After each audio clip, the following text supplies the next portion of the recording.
երբ գտնում եք օրինակ այն հանգամանքները, որոնք ձեզ մոտ դող են առաջացնում, ուղղակի խուսափեք այդ հանգամանքներից, որովհետև շատ հաճախ դողը ինքը իրենով այնքան էլ վատ բան չէ, հա, ֆիզիոլոգիական դող, ուղղակի մեր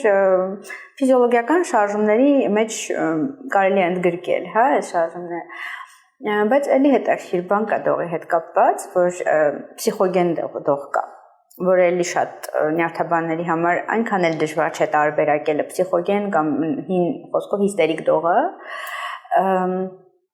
սա էլ ինչ-որ անկանոն, ոչ ռիթմիկ, տարբեր ամպլիտուդով, հա, տարբեր հաճախականությամբ դողն է, սա էլի տագնապի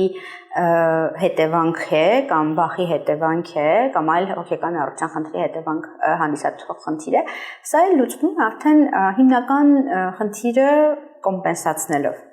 այսինքն փաստացի դողը չենք բուժում, այլ այն խնդիրը, որը կարող է բերել դողի